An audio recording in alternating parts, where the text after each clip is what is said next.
तो भाई मैच कोई सा भी हो, कोई सी भी लीग चल रही हो, हारने वाली टीम जो होगी वो आरसीबी होगी। आज जब पोखरा एवेंजर्स बैटिंग कर रहा था तो बहुत लोग मुझे मैसेज कर रहे थे कि भाई मैच देख रहे हो ना, मैच तो देख रहे हो ना।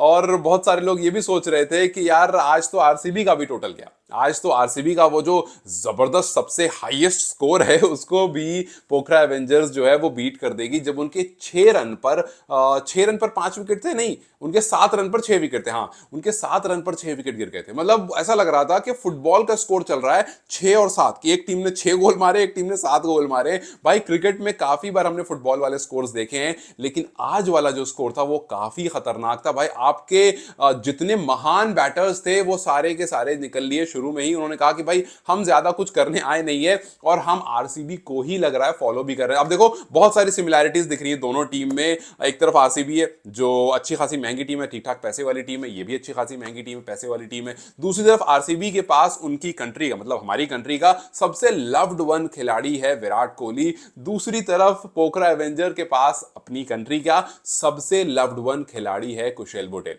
दोनों को काफी फैन फॉलोइंग मिलती है, दोनों को काफी लोग पसंद करते हैं और दोनों के दोनों एक टीम में एक जैसा रोल निभाने के लिए चले आ रहे हैं। दोनों ओपनर्स अपनी अपनी टीम के, आरसीबी के लिए ओपन करते हैं विराट कोहली, और एक जैसी कहानी जो है वो आगे बढ़ते हुए दोनों टीम में बड़े बड़े खिलाड़ी। जब टीम स्टार्ट होती है, जब भी मैच या टूर्नामेंट स्टार्ट होता है, उससे पहले एक अच्छी हाइप बन के आती है आरसीबी की। वैसी ही हाइप बनकर आई थी पोखरा एवेंजर्स की जब उन्होंने अपने कोच का अनाउंसमेंट करा, जब उन्होंने सबसे पहले अपनी जर्सी लाई, जब उन्होंने अपने टीम प्लेयर्स, फॉरेन प्लेयर्स, मतलब हर तरह से जो हाइप जो बन रही थी वो पोखरा जो है वो सबसे आगे लीड कर रहा था, जैसे हर बार आरसीबी लीड करती है।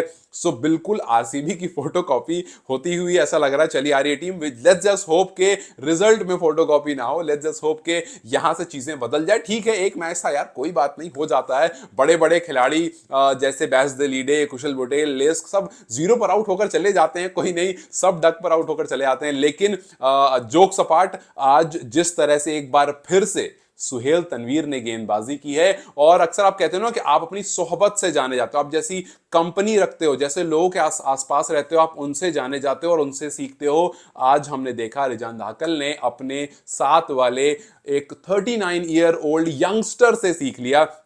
यंगस्टर ही यार, सुहेल तनवीर लग नहीं रहा कि 39-40, लग रहा है ये 19 साल का एक यंगस्टर है जिसकी बॉल किसी को समझ में नहीं आ रही है। एंड ही वाज अमेजिंग यार। आप सोचो एक ओवर में 3 विकेट तनवीर लेकर जाते हैं, फिर रिजान आते हैं एक मिडन ओवर डालते हैं और फिर उसके बाद कहते हैं कि नहीं यार मजा नहीं आया यार, जब आप ले रहे हो 3 तो सारी लाइमलाइट आप क्यों ले जाओगे, मैं भी लेकर जाऊंगा। और फिर वो आते हैं एक ओवर वो भी डालते हैं और वो भी 3 विकेट लेकर जाते हैं और वहीं पर सारा मामला खत्म हो जाता है। 7 रन स्कोर पर बोर्ड पर रहते हैं और 6 विकेट इस टीम की खाली हो चुकी थी। वो तो शुक्र के नारायण जोशी आकर के थोड़े बहुत हिट विट लगाते हैं, थोड़े रन वंस मारते हैं, तो ये आरसीबी के उस जो 49 वाला स्कोर है उसको आगे पहुंच जाते हैं। वरना आई गेस 46 या 47 पर 8th विकेट गिरा था और उसके बाद एक स्विच हिट लगा था।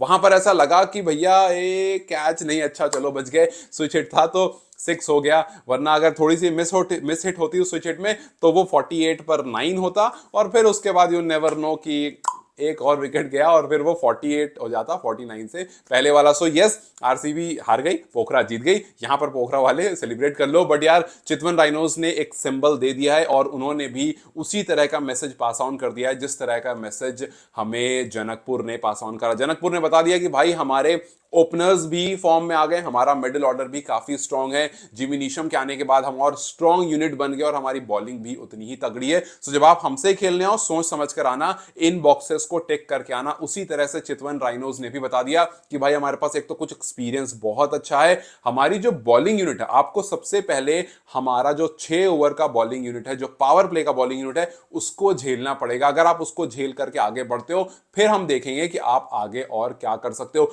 तो चितवन ने पहले ही डरा दिया है कि भैया शुरू के 6 ओवर आपको झेलने पड़ेंगे, बिकॉज सुहेल तनवीर किसी को समझ में नहीं आ रहे हैं यार।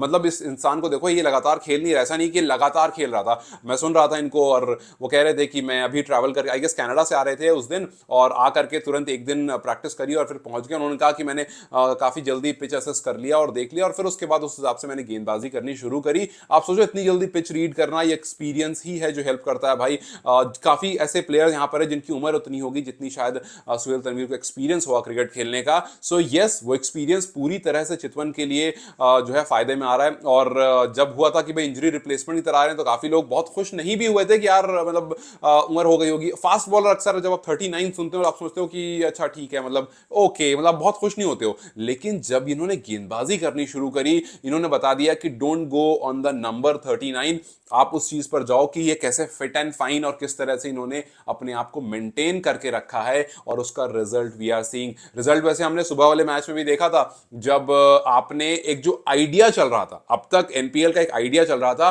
कि अगर आप टॉस जीतते हो आप चेज करने जाओ और आप मैच जीत करके लेकर चले जाओ। लेकिन आज दोनों मैच में उस आइडिया को डिफीट कर दिया गया है। चाहे पहले संदीप लामिछा ने टॉस जीते, काफी खुश हुए टॉस जीत करके, लेकिन जब उनके सामने एक बड़ा सा टोटल लग गया तो उन्होंने भी यही करा जो पोखरा एवेंजर्स ने करा, गिव अप कर दिया और 2 डिजिट पर, मतलब 2 डिजिट पर ही ऑल आउट हो गए। और आई गेस 90 रन से वो मैच हार गए। वहीं दूसरी तरफ आज देखो ये 87 रन से हार गए, ये भी 100 टच नहीं कर पाए, वो भी 100 टच नहीं कर पाए। सो इट क्लियरली शोज कि अब ऐसा नहीं है कि आप उस आइडिया की तरफ जाओगे कि भैया टॉस जीतो तो पहले चेज ही करने जाओ। आज दोनों टीम ने वही किया, बट उसके बाद दोनों तरफ हमने देखा कि भाई पहले बैटिंग करके ठीक ठाक बोर्ड पर स्कोर लग गया, और उसके बाद सामने वाली टीम उसको चेज तो छोड़ो घुटने टेक दिए। लेकिन यार इन सब के बीच में आई मस्ट से कि आपको जिस तरह कि आज रवि बोपारा की इनिंग थी वो जरूर देखनी चाहिए। आपने अगर सुबह वाला प्री मैच देखा होगा तो मैंने वहां भी डिस्कस किया था, मैंने पिछले वाली वीडियो में भी डिस्कस किया था कि रवि बोपारा क्योंकि काफी जैसे सोहेल तनवीर को काफी एक्सपीरियंस है, वो बहुत कुछ एक्स्ट्रा एफर्ट नहीं लगा रहे, उनको बस पता है कि भाई राइट लेंथ पे बॉल डालनी है और यहां से कैसे विकेट्स में निकल सकती है। उसी तरह से रवि बोपारा ज्यादा एफर्ट नहीं डाल रहे। आज देखो उन्होंने हाफ सेंचुरी करी, लेकिन कोई एक्स्ट्रा एफर्ट नहीं, 3 छक्के 3 चौके लगाए, उनका स्ट्राइक रेट 135 से 40 के आसपास में रहा। बट उसमें भी सामने वाली टीम ने, अब चितवन को भी देखोगे शुरू में जल्दी विकेट्स गिर गई थी, और जल्दी विकेट्स गिरने के बाद भी कुशल मल्ला और उनके साथ जब दोनों खड़े हुए, रवि बोपारा और मल्ला जब खड़े हुए, they started playing pretty well. और मल्ला ने आज क्या करा कि अपने एज यूजुअल, मतलब वो पीछे नहीं हटे, उन्होंने बोला भैया मैं जाऊंगा डाउन द लाइन, 2-3 छक्के वक्के मारे, और उसके बाद फिर वो वैसे ही अब जैसे आउट होते हैं हमेशा लॉन्ग ऑन में, वैसे ही आउट होकर चले गए। लेकिन हाँ, हम चाहेंगे कि मल्ला थोड़ा सा और इनिंग लंबी करने का सोचें, जिस तरह से रवि बोपारा, हालांकि दोनों दो अलग खिलाड़ी हैं, आप नहीं बोलोगे कि एक की तरह दूसरा बन जाए, लेकिन आप ये जरूर चाहोगे कि विकेट थ्रो करके ना जाए, थोड़ा सा और डीप लेकर जाए। बिकॉज अगर आपको याद होगा जब रवि बोपारा आउट हुए, he was extremely disappointed, because उनके माइंड में चल रहा था कि अब गियर शिफ्ट करने का टाइम आ गया है। बिकॉज मुझे लगता है 15-16 ओवर के आसपास का टाइम था जब उनकी विकेट गिरी, और वहां के बाद they must have been planning कि यार अब इसको बड़ा लेकर जाएंगे, अब इस स्कोर को लंबा लेकर जाएंगे, जैसा हमने सुबह वाले मैच में देखा था जब दीपेंद्र सिंह आयरी ने छक्के मारने शुरू किए थे और लास्ट ओवर में 3-3 छक्के मारकर उस मैच को फिनिश किया एक बड़े टोटल पर।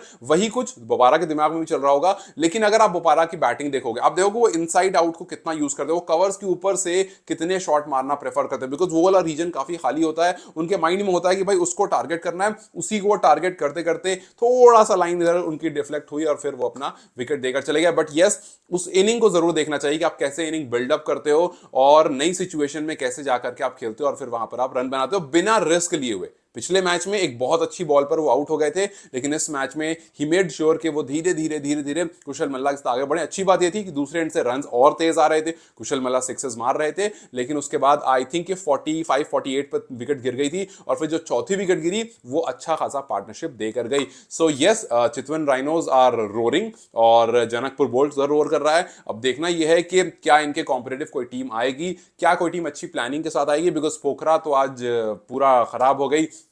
जिस तरह से आज सुबह में संदीप लामिछा की विराटनगर पूरी तरह से खराब हो गई। लोग कह रहे हैं कि विराटनगर में विराट नाम है, तो इस वजह से वो लगातार हारना उनका काम शुरू हो चुका है। खैर चलो देखते हैं, एक दो मैच हुआ है, किसी को जज नहीं करेंगे, बट यस कुछ स्ट्रॉन्ग टीम सामने आ रही है और कुछ अच्छी टीम अच्छे कॉम्बिनेशन के साथ सामने आ रही हैं।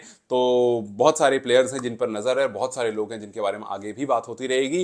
देखते हैं आगे और मैचेस कैसे आते हैं। बट आज दोनों मैचेस ने जो एनपीएल का आइडिया क्रिएट हुआ था टॉस जीत करके बॉलिंग लेने का, चेस करके जीतने का, उसको खत्म कर दिया। खैर, how did you like the innings Chitwan Rhinos fans? आप लोग तो खुश बहुत हो गए, और Pokhara Avengers coming back, right, come back करना है। Okay, till then you guys take care, I will see you very soon.